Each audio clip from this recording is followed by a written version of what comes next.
인상주의는 19세기 후반 프랑스에서 탄생한 미술사조입니다. 인상주의 화가는 시간과 날씨에 따라 변하는 색채와 순간적인 형태를 포착했는데요. 그들의 작품은 독특하고 다채로운 색채 그리고 뭉개진 형태로 신비로운 분위기를 자아냅니다. 인상주의의 또 다른 특징은 전통적인 그림 주제인 신화와 성경이 아닌 풍경과 일상을 그렸다는 점입니다. 덕분에 우리는 그림을 통해 19세기 유럽인들의 삶을 엿볼 수 있습니다. 하지만 그림 속에서 스포츠를 즐기고 있는 이들의 모습을 본 적이 쉽게 떠오르지 않는데요.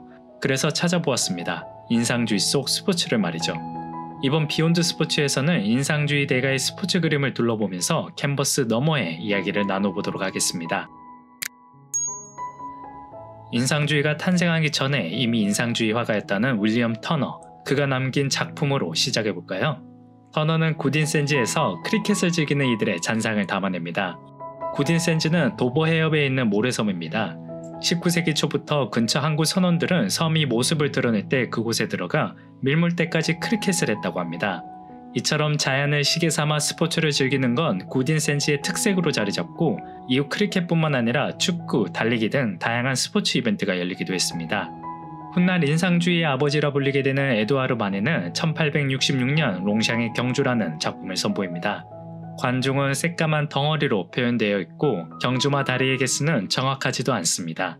아마 당시 비평가들은 현실성이 없다, 세부 묘사가 형편없다라고 평가했을 텐데요.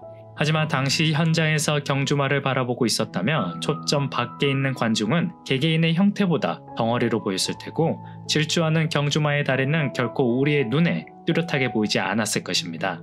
이처럼 지각하는 대로 그리는 마네의 화풍은 이후 인상주의의 기틀을 다지게 됩니다. 롱샹의 경주는 파리의 롱샹 경마장을 배경으로 하고 있습니다. 1857년에 지어진 이 경마장은 지난 100년 동안 유럽에서 가장 권위 있는 경주인 개선문컵을 개최하고 있습니다. 롱샹 경마장의 특징은 10cm 이상 길게 자란 잔디인데요. 때문에 인류 경주마들도 제속도를 내기 어렵다고 합니다. 그렇기에 개선문컵에서 우승한 말은 거친 주로의 고난을 극복했다며 그의 유럽 최고의 경주마로 선정되곤 합니다. 무이의 화가 에드가 드가도 롱샹 경마장을 자주 드나들었습니다. 드가는 롱샹의 말들 연작뿐만 아니라 300점이 넘는 경마 그림을 남겼는데요. 생전 순간적인 움직임을 포착하는 데 몰두했던 그였기에 역동적인 경주마의 모습에도 매료될 수밖에 없었을 것입니다. 하지만 드가의 경마 그림은 동적이기보다 경주를 앞둔 기수들의 모습처럼 정적인 장면을 담고 있습니다. 드가는 기수들이 한데 모여 자아내는 형형색색의 광경에도 매료되었던 것입니다. 기수 유니폼은 강렬한 원색과 독특한 패턴으로 유명한데요. 이는 중세시대부터 이어진 전통으로 말 주인이 먼 곳에서도 자신의 말을 알아볼 수 있게끔 가문을 대표하는 색과 패턴을 기수 실크에 입히면서 자리잡은 특색입니다. 대표적으로 사우디 왕가 소유의 말에 오르는 이는 분홍띠가 몸통을 가로지르는 실크를, 엘리자베스 2세의 기수는 보라색 바탕에 금색 매듭이 지어진 실크를 입습니다. 기수들의 옷만큼이나 다채로운 색상을 선보였던 클로드 모네는 빛과 함께 시시각각 변하는 색채를 표현하는 데 일생을 헌신했습니다. 변덕스러운 날씨와 변화무쌍한 빛, 그리고 이를 반사하는 물결이 있는 곳, 바다와 강이 그의 단골 주제였다고 합니다. 그렇다면 모네는 파리 생강에서 하루가 멀다고 열리는 보트 경기를 못 본 채 넘어갈 수 없었을 텐데요. 모네는 생강을 품은 한적한 도시 아르장테유에서 열리는 보트 경기를 담아냅니다. 모네와 함께 평생을 인상주의 화가로 살았던 알프레드 시슬레도 보트 경기를 그렸는데요.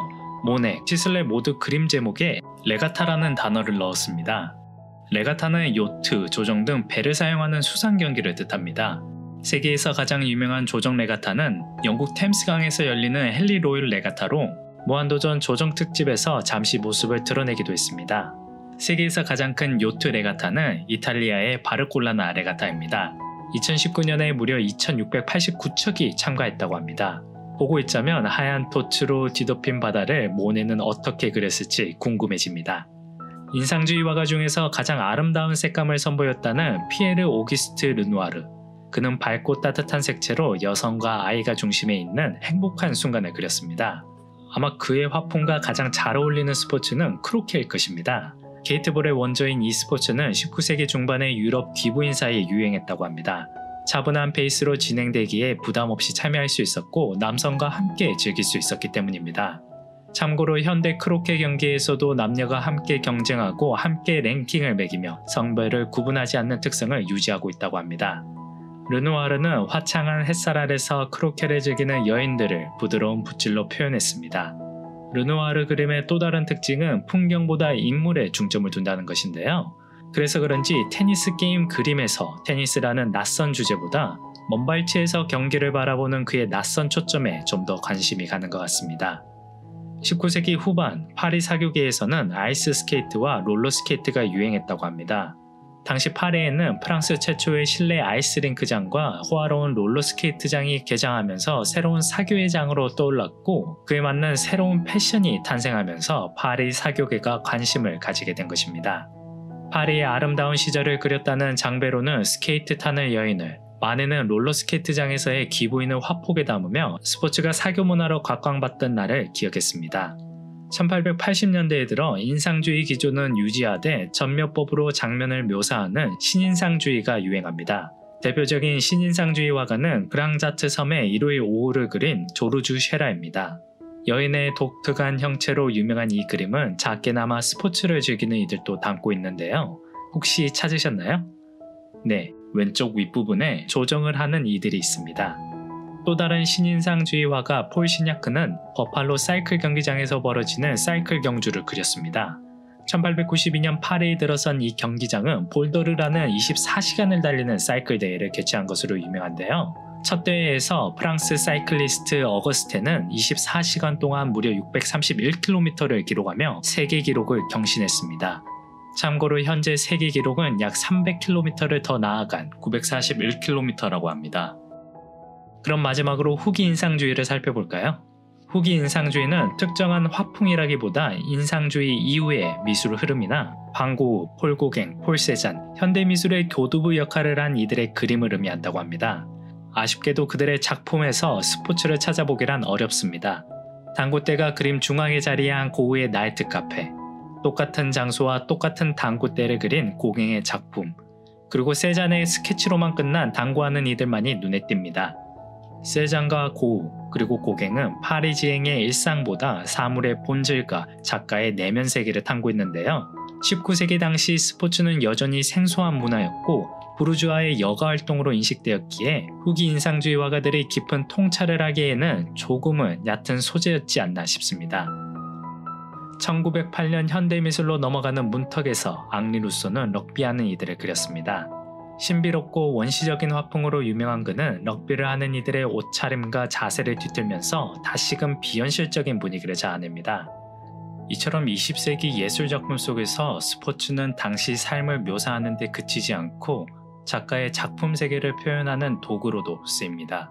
스포츠가 우리 삶과 의식에 깊숙이 자리 잡으면서 발생하게 된 흐름이지 않나 싶습니다. 미알못인 제게 20세기 이후의 예술은 너무나 어렵습니다. 그래도 작품 속에서 존재감을 드러내기 시작하는 스포츠 덕분에 관심을 잃지 않고 살펴볼 수 있습니다. 다음에는 여러분과 함께 현대미술 속 스포츠에 대해 알아보도록 하겠습니다. 아참, 여러분은 이번 영상에서 어떤 그림이 가장 좋았나요? 저는 르누아르가 그린 테니스 게임인데요. 찾아보니 몇 년 전에 3억 원에 팔렸다고 합니다. 열심히 일해야겠네요. 스포츠 그 너머 흥미로운 이야기를 들려드리는 비욘드 스포츠였습니다. 감사합니다.